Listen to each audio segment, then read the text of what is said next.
Thank you so much.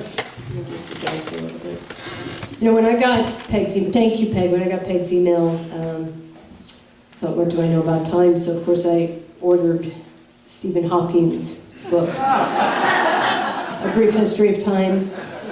And I started to read it, and I've memorized the passage that resonates the most. You cannot predict the future. Genius. So this is the start of my novel. The rest of it is a draft in progress. As an aside, did anybody see that movie Whiplash? Yeah. I'm having thoughts about turn the page. Anyway, okay. January 17th. Today is my mother's 79th birthday. I'll call her later, as I have every day for the past week. And maybe I'll call Louis, too. It was exactly a week ago when I got my mother's email. I was sitting in my cube in a small office in downtown San Francisco. It was my first day at a new job, recruiting engineers for a tech startup. I felt queasy, trapped. I didn't want this job, but no publishers had nibbled on my latest book proposal. I was running out of money again, but had vowed never to go back to my old boss. My mother's email popped up on my Gmail screen. I read her words. Call me when you have a chance. I have some things to tell you. Some things.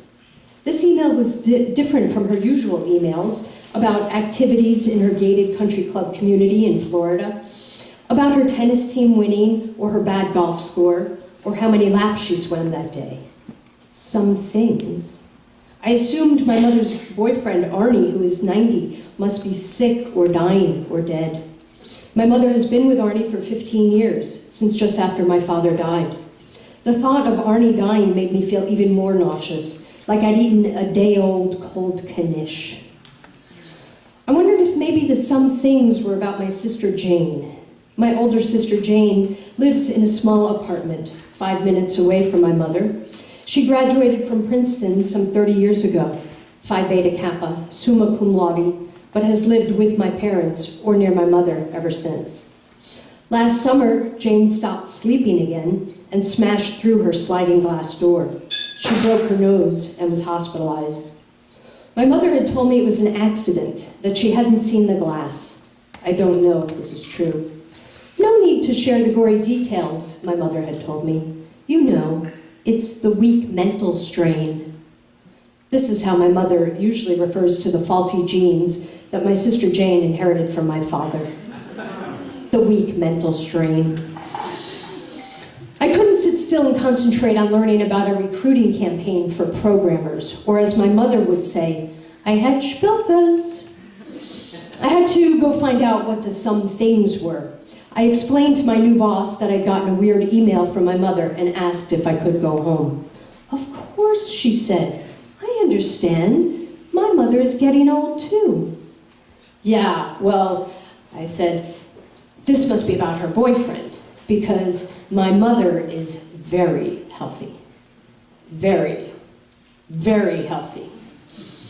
I rode the BART train home to my apartment in Oakland. Once home, I called my mother. She told me some things, some long, meandering things about going to the emergency room on New Year's Eve, about feeling a searing heartburn, about ruling out a heart attack and doing more tests.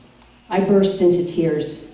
My mother cried too, but I could tell she was trying not to. She said, "Don't cry, I'm not going anywhere. I need to take care of you." I'm 49 years old. I'd always shunned my mother's attempts to take care of me. When she'd offer to send me socks, I'd scream, "Stop infantilizing me, no more socks." But suddenly, I felt like a little girl. If something happens to my mother, who will send me socks? And who will take care of Jane? I didn't really know if it was cancer at the time she told me. Actually, a week later, I'm still not really certain. That's because she had sort of eased into telling me, the way you slip into a freezing cold lake, the way I imagine you slide into hypothermia. At first you just gasp at the bracing cold, but at some point you wonder if you're not just cold, but rather slowly freezing to death. In the past week, neither of us has actually said the C word, cancer, not even once. The closest was my mother saying the C word, and she whispered it. She said, "They think there may be some markers for the C word." My mother and I have carved such a well-worn path around the C word that now it is bold and clear, a C-shaped path around a freezing lake. I realize now that my mother has always been like the ground I walk on. I don't pay much attention to it because I don't have to. It's always there. Now, walking barefoot in the cold quicksand of the C word, I am sinking, panicking, thrashing. We've talked so much around it that now it's just understood.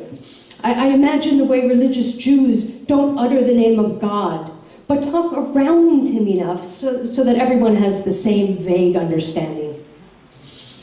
This question of God has long vexed me. I often think about the Jewish ache of a question asked as it relates to the extermination of Jews in the Holocaust. Where was God? It's a question without an answer. When I was growing up in Chappaqua, we'd go to temple annually on the high holidays, Rosh Hashanah and Yom Kippur. And afterwards, we'd mostly chat about what people were wearing, about who had gotten fat. But sometimes I'd ask my father about God. It usually went something like this, usually when we were in his car. "Dad, who is God?" "If we knew the ways of God, we would be God," my father explained. "What does that mean?" "I don't know," he answered. And then we'd talk about the Mets. I have called my mother every Sunday since my father died. Usually when we talk on Sunday, I squirm and contract and freeze like an earthworm that doesn't want to be picked up. My mother's usual Sunday voice is sing-song, cheery, perky, filled with exclamations like, "I'm a terrible golfer." I usually hold my breath, then exhale after hanging up. I celebrate when I look at the counter on the phone if I made it to double digits, to 10 whole minutes. But now, suddenly the prospect of not hearing my mother's sing-song voice on Sundays seems like slowly going deaf in synagogue, like never hearing a note of hymnal music again. I've called my mother every day since she told me about the some things. "How are you feeling?" I ask her. She says, "Oh, I've got this big water balloon belly. I'm a messy, swimmy mess." She's uncomfortable because there's a blood clot in her leg and a buildup of fluid in her abdomen. But they can't do surgery to drain her until the clot is resolved. Arnie drives her to doctor's appointments. I try not to think about Arnie driving. I ask my mother lots of questions about what the doctors say. And I think about calling Louis. Louis is my ex-boyfriend who just happens to be an oncologist and professor of medicine at Stanford. I haven't spoken with him in 4 months and 12 days. When I climbed into bed last night, I asked the universe aloud, if I should contact Louis, please give me a clear sign. I awoke today to an email from my mother. "I have a request," she wrote. "Would you mind asking Louis if there's some way they can do the surgery right away? I'm a messy, swimmy mess." I haven't spoken with Louis since the day I got a phone call from Sarah, his other girlfriend. Thank you.